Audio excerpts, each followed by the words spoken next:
Hello, welcome to the program. I'm at the Provision Conference, and I am so excited because Dr. Sam Chand is here. He has led people for over 25 years. He's been mentoring the best leaders, the best ministers, the best people. And so I want him to mentor you today on the program. He's going to help you understand how to lead yourself, how to work through some of the mindsets you have, harness your emotions so you can win and have success in life. And so, Dr. Chand, thank you so much. I just gave a tall order for you to deliver. Honored to be here, Drenda. I know you can. Good to have you. Honored to be here. Thank you. What a great job you did at the Provision Conference. Amazing message. You all set the atmosphere, and that's all that matters. I love the statement you said about our responses. Can you repeat that for me? Yes. It is my response in the middle of my neediness that positions me for abundance. That's excellent. All of us have needs. All of us have challenges. All of us have things that don't go right. All of us get stuck. All of us feel like we're spinning our wheels. All of us feel hollow at times. In those times, you can either implode, right, or you can say, okay, what should be my response? Because you and I, sitting at this table, are a sum total of all of our yesterdays. Good. So today, right, is all the yesterday plus yesterday plus yesterday plus yesterday brings us to today. So all the people who are watching us today are a sum total of all of their yesterdays. So something happened yesterday, day before yesterday, day before, day before, day before yesterday, last year, we responded to in certain ways. Right. And those responses create the runway for us to where we are today. So people don't just arrive at today, they come through all those yesterdays, but all of those are series of responses that we've had in our life. And that is why people have to understand that our responses have consequences to them. How you treat somebody, you never know what your future might be with them, how you pay your bills, how you make sure that you keep your word, your responses in the middle of your own neediness are creating the runway for takeoff for your life. Your responses today are so important for tomorrow. That's so good. And the things that we were brought up with, the mindsets, all those things from the past, if we continue to make the same responses because of negative things that have happened, we're going to keep getting the same results, aren't we? Absolutely, every time. And you know, it is easy to say, don't do that anymore. Yeah. But they are so ingrained into our belief system. Our belief system, our personalities, the way we process people. My father died in 1991. I can still hear him.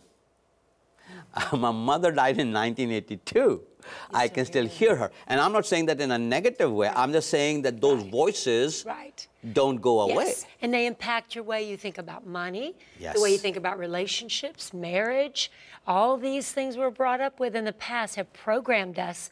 So if they're negative programming, if it's good programming, great. But if it's negative, what do we do to unprogram that negative stuff so that our responses change? Because that statement, I love it. Your responses, yes, that's key. And that's emotional responses and the way we're thinking, they're all tied together, right? What we think is what we emotionally respond to, our thoughts, yes, yes, feelings, and then that creates our actions. Exactly. So the whole notion of thinking about your thinking.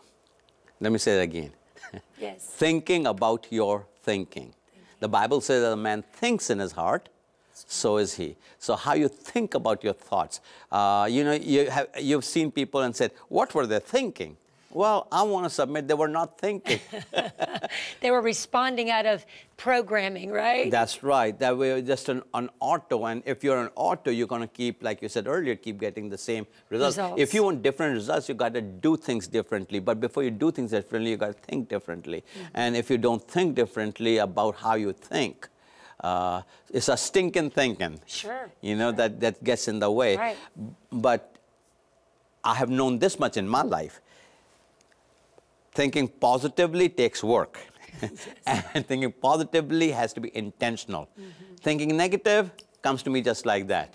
You know, so you cut me off on the highway, I don't have to, you know, think. It just kind of happens over there. I'm in a restaurant and my server has got an attitude. Instead of me trying to help them, you know, my thinking is I'm going to respond back, react back to them. So it's how you think about your thinking, and very few people challenge us to say, hey, Sam, What are you thinking? Because you're making some decisions based on that. So it is not just thinking, it is pausing to reflect on your thinking. That is the second level of thinking, but that takes you to the higher level. So everyone says, I want to go to the next level. Your next level will never happen unless you think at the next level. Right. So if you are promoted and you are still thinking at the level that you were at, you're going to bring the whole thing down. You've been in conversations with people who brought the entire conversation down because the level of thinking. My mother used to always say, little things tickle little minds. Yes, Yeah, yes. you know, it's just the level of thinking. And getting out of that, to me, that mindset of blaming someone else, justifying your actions, and complaining. Those are three things I see that keep us in a circle. When we blame someone else for where we are, and when we justify our actions and then complain, it's like the Israelites. They stayed in the wilderness because of that attitude. So how do we break out of that? What have you found as successful when you see someone is stuck and they keep going around and around? How do they change their thinking? I don't think you can change it overnight. Okay. I think it's a process. It's a process of, and you do that by having someone who can speak truth to you, maybe a spouse, maybe a friend, maybe a mentor, maybe a coach, somebody who will challenge your thinking, and you will not get defensive with them. Assuming responsibility for your actions, assuming responsibility for your inactions, but knowing that you are the one who is going to have to do it over there. I think it's a very gradual process, but I have seen again and again and again people who had stinking thinking can become such strong, positive, progressive people because they just realize, and then they start seeing the impact of their new thought patterns that it has on their, oh, I used to get angry at them, but now I just talk to them. I used to go off, but now I just don't go off. Right. And they see that they're not having to do as much cleanup as they used to clean up. So their response is not to revert to that.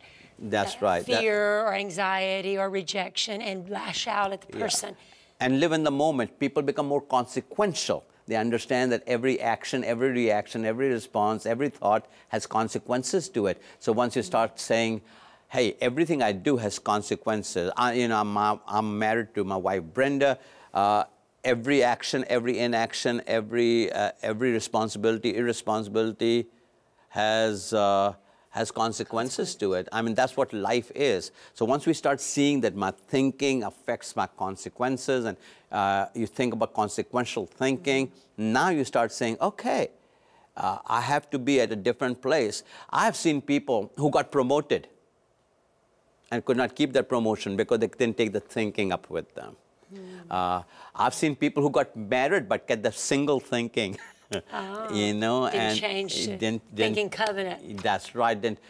So I've seen people who went from a job to a business, started a business, but they took the job mentality to a business mentality. I've seen that as well. And they're brilliant on the job, but when they try to do their own business, their mentality or their thinking or they sabotage their success. They worked hard for the boss, but they don't know how to work that same way for themselves because something on the inside says you don't deserve success, or something they were programmed with about money or about, I've seen people making great money, and when they realize they're making great money as a salesman, we've had sales organizations, and they were making great money, and all of a sudden they get the first paycheck, and instead of it being a reward to them to say, hey, I made this much for that effort, wow, I used to make by the hour, this is more than I made in a month on one check. And all of a sudden they stop working because something on the inside says, you don't deserve that kind of money and money's bad. And so all of our mindsets play into our success, whether it's relationships or money or whatever, our job. Yeah. When you're talking, I was just thinking about a friend of mine who got promoted to be a supervisor in a factory. And he was all proud of it, and more money, and he has an office now, and all that goes with it. But about 4 or 5 months into it, he came to me and said, Sam, I can't do that. Do what? Supervise. And he went back to his boss and said, put me back on the line. Are you serious? Yes, because supervision, now you're having to deal with people. on the line, he's dealing with widgets coming down the pike all day long, and dealing with people will challenge us. Absolutely. But relationships are worth it. Success is worth it. Absolutely. There's a price with every change. That's a different level of thinking, huh? Different level. So in your book, Bigger, Faster Leadership, how do you deal with the mindset? What do you encourage people to start to do to change that? I encourage people to, first of all, see how their present thinking gets in the way of where they want to go. The second thing they have to do is to say, okay, so what is the new kind of thinking? They have to replace that with. You don't want to leave a vacuum there. So what's the new kind of thinking? So we have to deprogram. That's right. And then we've got to reprogram. And who's going to help me stay with that? Because we all have a default setting, right? We all have a ourselves. Yes. Oh, yeah. We justify all our actions, find fault with everyone else's. Yeah. So we'll go back to the way we used to do things rather than moving forward. So somebody should say, hey, Drenda, you were doing so good. What happened? Oh, I know. I had a relapse. I'll do better. That's all that's needed. You don't need a lecture. You don't need a know-how. You just need someone to catch you. So we all need people in our life. That's the other thing that I write in this book. I know this about me. I'd be further down the road if I had mentors and coaches in my life, and I know that you offer that. Yes. And I think people who are watching us right now can get a great shift in their life simply by approaching the services that you offer as to how you can renew your mind and how you can get rid of stinking thinking. Right, and our emotions, bringing those things under control. So we'll be right back with more from Sam Chand. Do you want to end the war on sadness? Then click the button right there and subscribe.